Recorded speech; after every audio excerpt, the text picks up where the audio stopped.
Welcome to my talk, VaultPass, enabling teams to share secrets confidentially or more easily, a browser extension for the Vault key value store. I'm Blum. I'm a passionate HashiCorp software user for 10 years. Started with Vagrant and then just kept on going. You can find me on Twitter and find more of my repositories where I'm tinkering on GitHub. So today my presentation is split up into 4 sections: the why I created the VaultPass extension, the how I created the VaultPass extension, then I'll show you how to use VaultPass, and we're going to talk about the future of VaultPass and what features are still missing and which of these I want to bring in. So first of all, why I created VaultPass. Back in the days, I was working for a hosting company, and I was there as what you would call a DevOps nowadays. And my team and we had a bunch of secrets and credentials that we had to manage and update to access the servers and then access all kinds of applications that we needed on a daily basis. And the problem was we needed to distribute these secrets, and we needed to update them frequently and make sure that everyone has up-to-date credentials so they could work without always asking other people. And what they came up with, even before I joined the team, was they found KeePass XC as a free software that was available on most systems, and it was a browser extension which was important to them. And they heavily put all their secrets in there.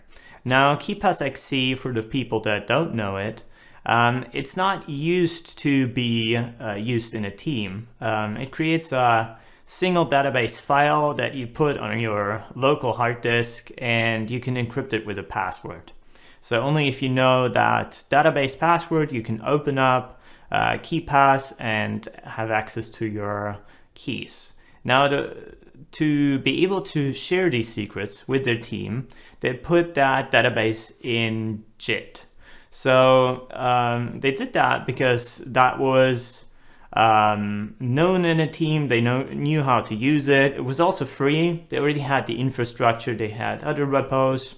It was easy to set up, and also very important, undelete was possible. So with JIT, you can go back in history and get a database from previously to restore a password that was set incorrectly, and see who changed what.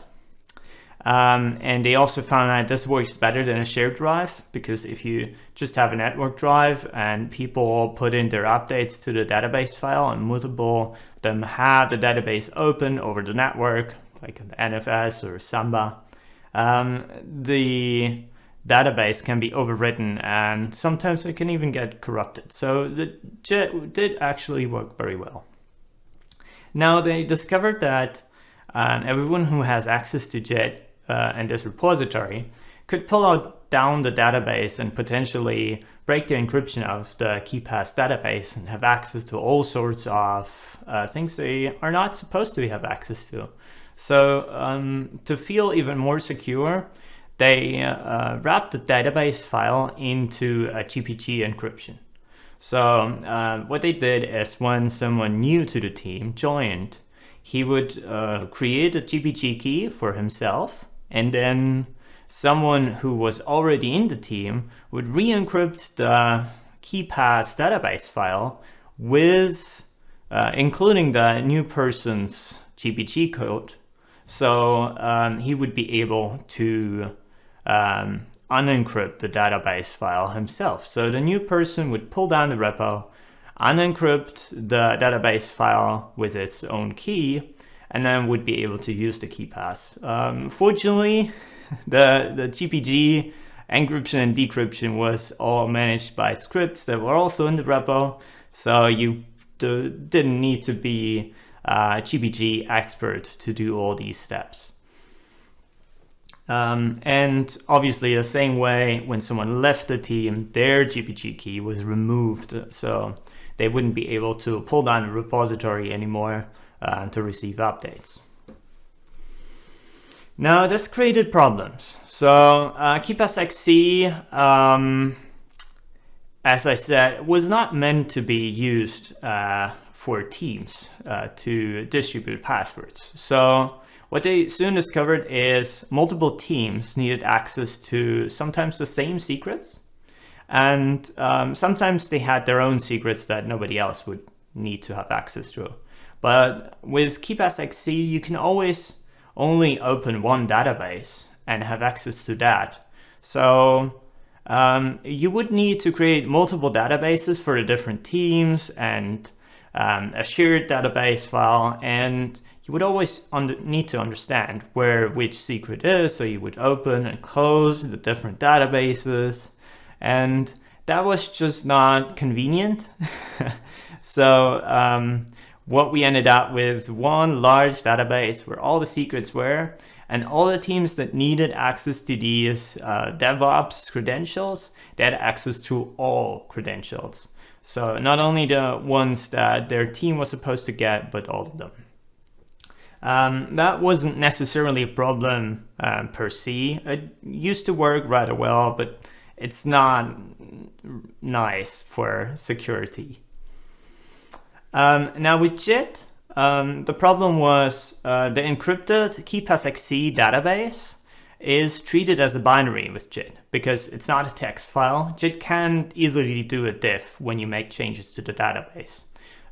So with binaries in JIT, when they are updated, and they're updated frequently, they use up a lot of space in JIT. So eventually what happens is when you git pull the repository for the very first time, it can take a very long time, and it can also use up a lot of space on your local disk and on the server hosting it. This right now wasn't a problem, but this eventually would become a problem that you would need to be creative to fix it.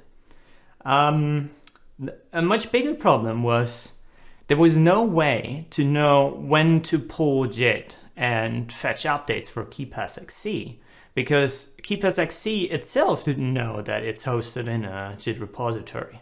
And every time you wanted to update a password, you better remember to pull the Git repository first and check if there are any updates. If you forgot and there were updates, then that meant you can't merge the database in JIT and yours. So you would need to revert your changes, pull the updates, and apply your changes again. There were times when people changed passwords, forgot to push their changes, and then only days later they remembered to push it, just to discover that in the meantime there were other changes already. So they needed to manually merge their new changes with the changes that were on JIT from other people to have a consistent state again, which sometimes is a lot of work and takes a bit of time to get right. And lastly, GPG. As you remember, they added it to secure the KeePassXC database in JIT. So it was all fine. The database was encrypted. Nobody could decrypt it. Most people wouldn't even understand how to use it. But the problem was more, there was no way to revoke access to the secrets. So a team member who left the team, he had the database on his computer. So he would take his computer potentially to a different team, or he could push it to his local computer at home. And there would be no way to actually prevent that because he has access to the file and he was able to decrypt it. And this was especially problematic since some passwords were changed infrequently. So some passwords are just very hard to change. So they stay the same for a long period of time. And if an ex-employee would still have that password and it still works, that's a big security risk. So this is why I created VaultPass. And I think this is not only needed by that company, but it also appears to be common among multiple companies. So when I talk to friends, I discovered that a lot of companies, they use KeePass because it's free and it kind of works, and they put it in Git because they need to share it. And this actually works surprisingly well until passwords are more frequently rotated and people need to pull Git every day or every hour, or the team grows, or there are multiple teams that need access to different types of passwords. So that's, I guess, why those people use it. Now, on to how I created VaultPass. What's the architecture behind it? So I discovered there are two important things when building VaultPass early on. So first is passwords managers usually, when they're distributed, they have two parts, the server and the client.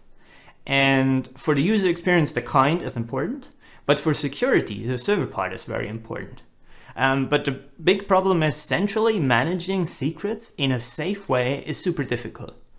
And I'm a little bit lazy, so I better leave that to other people, because I'm here to make a good user experience, not to make things safe, and I can probably not do that anyways. So I'm a HashiCorp software user, so I discovered there's Vault, and Vault is great for managing secrets and credentials.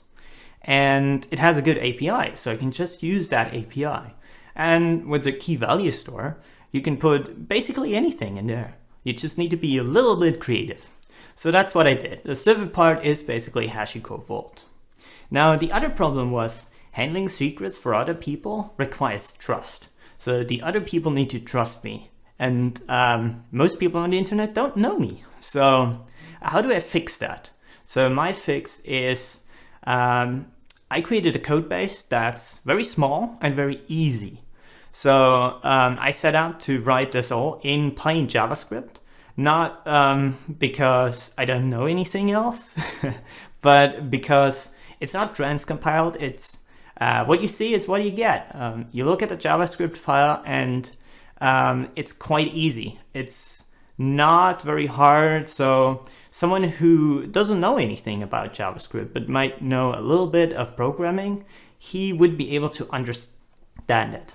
And to further the trust, I didn't use a lot of libraries. In the JavaScript world, it's very common to use a lot of libraries for basic functionalities even. And I didn't use that. So I have one single library that I use, and that library allows me to access a browser object where I can interact with the APIs from Chrome and Firefox in a homogeneous way. And that makes my life so much easier that I think it's worth it.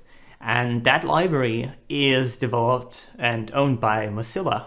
And I think they're trustworthy enough to be included in that repository. And it's not pulled from the internet, it's part of the extension, and it's part of the bundle that you download with the extension. So it comes with the code. And that all in all made the extension very easy to review by everyone. And it actually became so easy that HashiCorp made a tutorial based on a code base on how to write an extension. I put a link in my slide here if you want to check it out. So the current stats for the extensions, I'm publishing the extension in the Chrome store and the Firefox store, and the Chrome store is much more popular. So right now I have 417 current users. It grew at around 30% in the last 6 months. and I have users from all over the world. So I see users from the US, Germany, France, Russia, and even New Zealand is in the list. In the Firefox store, we have only about 47 users, but we see a little larger growth. So in the last 6 months, we grew by 34%. Surprising to me, most users use Windows, and then there's Linux, and Mac is only 15%. Do note that in both stores, this extension is completely free. So you don't pay me to use that extension, and it's so simple that I don't think it requires any payment for now. So let me show you a little bit of how you use VaultPass. In my experience, a live demo is always a little tricky. So I cheated a little bit, and I will show you screenshots. If you are curious about it, there is, in the repository, when you go there is a start dev environment script that starts a little Docker container with a Vault dev instance with a test user and a test credential. I'll show it to you in the screenshots so you can try it out by yourself. Very easy, as long as you have some kind of Docker or Podman installed on your workstation. It will just take you a couple of seconds to set up. So when you have the extensions installed in your browser, you get this little icon on top here. This is VaultPass. When you click it for the first time, you will see a pop-up very similar to this. So it's called VaultPass, no surprise here. And it shows you that no Vault token information available, and please log in on the options page. So you either click here or you click here to log in. When you click that, the pop-up will change. It will now look like this. So you need to log in. For the dev environment, you can use this URL, localhost on port 8200. That's the default Vault port, no surprise here. The dev username and password is Mitchell H. And the password is foo. I took that from the Vault documentation. That's their test user there. And the ultimate endpoint is UserPass. The extension currently supports UserPass and the LDAP mount for users, because in the company I used to work, they used LDAP.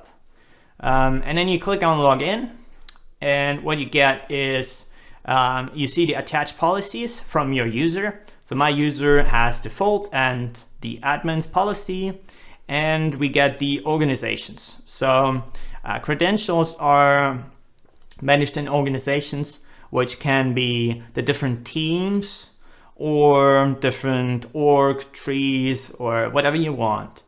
So let's say you have a DevOps team and an SRE team. They could have two different entries here, and these entries then contain their secrets. And then they can have a different item which contains their shared secrets. And you can enable and disable multiple of those. So if you're part of the DevOps team, you would enable your DevOps organization and the shared secrets. And that way you would get the secrets from these both locations. If you try to activate an org where you don't have access to, then it will deny it. So that will obviously not work. And that is secured on the server side by Vault itself. So I'm just, in the extension, I'm trying to get the secrets from there, and it fails, and I'll tell the user, we'll say, you're denied. So now you go into the Vault UI to create a secret. So the path is VaultPass, then the org name, and a regex for your URL, what your password is for.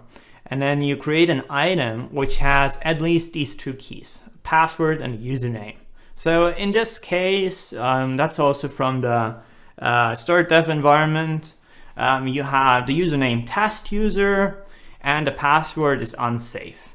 and it will match for any URLs that have google.com in their URL. So it will match for mail.google.com, it will match for any maps google.com, anything like that.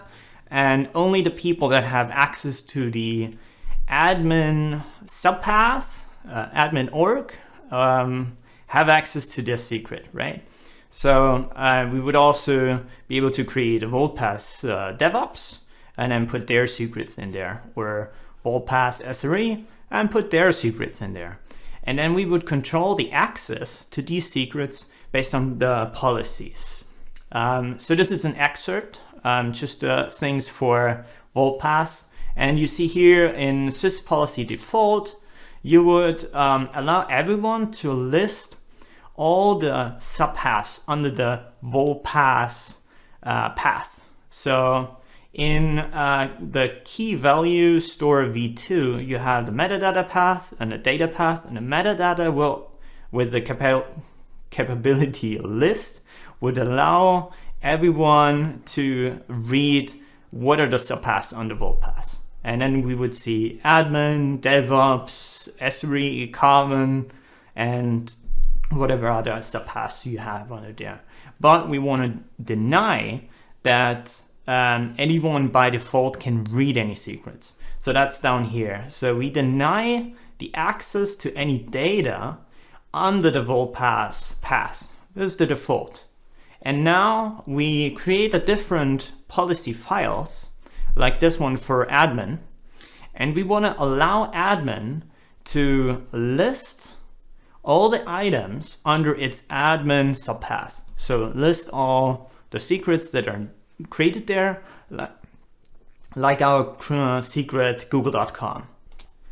And we want to allow the admin user to have full access to their credentials. So any item, any data under the admin subpath, the admins are able to create, read, update, and delete these items.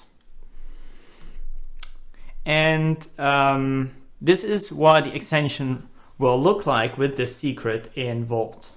So you see that we're now browsed to mail.google.com, and we click on the VaultPass extension here, and we see that we have this single item, which is our secret.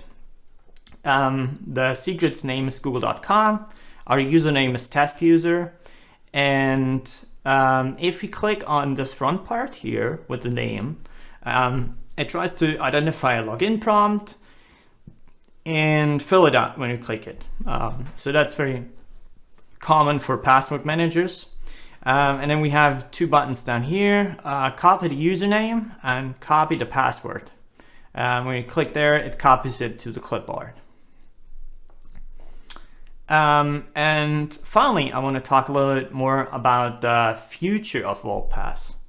So there's some pending work, and I've ranked this a little bit on how often I get the request. So most common is that people actually struggle to get started with VaultPass. Once they have it, it's not a big problem, but it's hard to get started, and most people struggle with the Vault policies. So setting up the server to be compatible with the extension is not always easy. And the Vault policies, they're difficult to debug, difficult to understand for people that have never used them. And so I do get a lot of requests on how to set it up, or problems when people haven't set it up correctly, because then the VaultPass extension will just throw errors and people don't fully understand what it's for. Also very common for people that already have Vault set up in their company is they set it up with SSO, because it's just easier than LDAP and remembering passwords. They link it to any kind of SSO, and right now Vault already supports a lot of SSOs, and VaultPass doesn't support SSO again. It's difficult to set up because it has a multi-stage process to get the token, and I will need to figure out how to do that in an extension and how to do that easily without making the code too complex. I have some ideas, and this might come in sooner rather than later. And then every now and then people ask me, how do I actually create secrets? As you've seen in the demo, we've created a secret in the web UI from Vault, and you can obviously also use the CLI and automate that. But people sometimes don't want to use the Vault UI because it's this extra step, it's another interface, and they would rather like to create secrets in the VaultPass itself. That's not actually very difficult to implement. It's more difficult if we need to identify which org that would go into and what the extra attributes are, but it's not impossible. So yeah, that would definitely be something I can do. But I would also like to get someone else to do it, because the code is easy and it's open source and you could contribute that. And I've had a couple of PRs that made the extension even better, and maybe one of the PRs will add that as well. Then it's a little bit coupled with making it easier to start VaultPass is, I know that a lot of companies use KeyPass, and so creating a script that would read out the KeyPass database and import it into Vault into sample organization would probably also help people get started with VaultPass more easily. So writing that script would probably help in getting people onboarded to using VaultPass. And as a last point, I also considering adding a better way to match secrets with the URL. So right now, the secret you put into the key value store has a title, and the title is a regex, and that regex is just used to match against the URL in the browser. And that works very well, but I know that other browser extensions like Bitwarden, for example, they have different methods to match the URLs. And sometimes that makes more sense, and it's easier for the users to understand. Or you can add multiple URLs on which you use the same secret. And so I'm considering extending the properties of secrets so that you can also add URLs and have the matching a little bit better in the extension. So yeah, work isn't done yet, and I thank you for listening to me.